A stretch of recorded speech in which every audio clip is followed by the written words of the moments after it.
चित्रामधील प्राणी तुम्हाला माहिती आहेत का बघा? पहिला पक्षी दिसतोय तुम्हाला, कोणता पक्षी आहे रे? चिमणी. लांडोर आहे का चिमणी आहे? लांडोर आहे. परत काळवीट आहे, नाग आहे, पोपट आहे आणि हत्ती आहे. कोण आहे?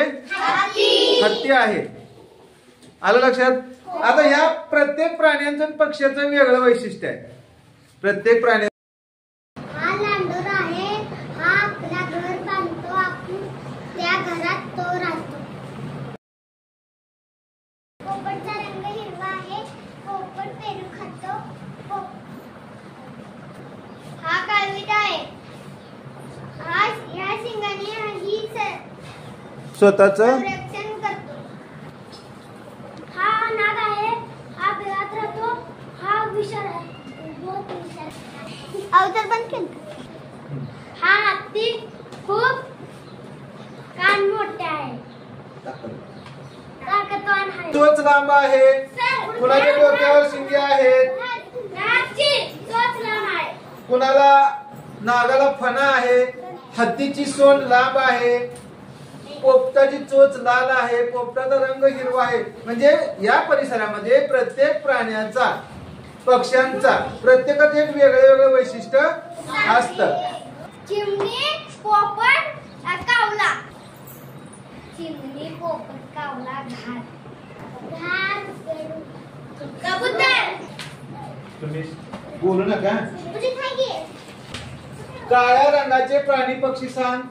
कावळा, हत्ती, ओके. सांग. हत्ती आणि खूप मोठे प्राणी सांगा. डायनोसॉर आणि मासा.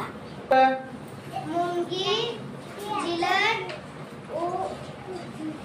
डास, माशी, मुंगळा. आपला संचार कोठे असतो? म्हणजे या प्राण्यांचा, पक्ष्याचा संचार म्हणजे कोण कोठे राहतो, कोण कोठे फिरतो. बघा, गरुड कोठे राहतो? आकाशात राहतो, आकाशात फिरतो आणि उंच डोंगरात पण तो राहतो. त्याच्यानंतर गाय कोठे राहते? गाय कोठ्यात राहते, म्हणजे जमिनीवर राहते. मासा कोठे राहतो?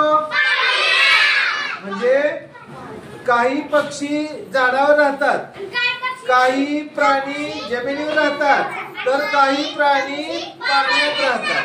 म्हणजे आपण बघितलं, काही झाडावर राहतात, काही जमिनीवर राहतात, काही पाण्यात राहतात, असे पण आपण आता बघणार. आता काही प्राण्यांचे, पक्ष्यांचे रंग बघूया. बगळ्याचा रंग पांढरा असतो, कावळ्याचा रंग आणि मोराचा रंग.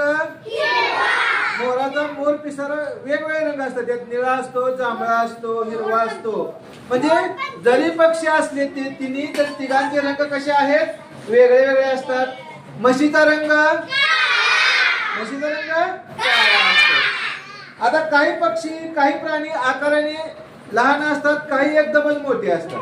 बघा, बैल, घोडा आकाराने मोठे आहेत, हत्ती आकाराने मोठा आहे, जिराफ आकाराने मोठा आहे.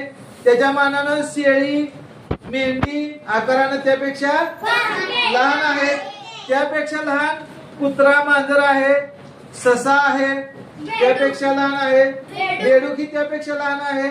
त्याच्यापेक्षा लहान उंदीर आहे, उंदरापेक्षा लहान पण मुंगी आहे, मुंगीपेक्षा लहान चिलाट आहे आणि आपल्या डोक्यातील उवा सुद्धा आहे. म्हणजे काही प्राणी आकाराने मोठे असतात, काही मध्यम असतात, काही एकदमच लहान असतात. असे प्राण्यांचे रंग, आकार वेगळे वेगळे असतात. धावणारे प्राणी किंवा पक्षी सांग बरे श्रेयश. घोडा आणि प्राणी किंवा पक्षी सांग बरं. कन्या शामृग. आणि खूप सावकाश चालणारे प्राणी, पक्ष्यांची नावं सांग बरं. श्रेया तू सांग बरं. श्रेया तू सांग, खूप सावकाश चालणारा प्राणी. गांडूळ आणि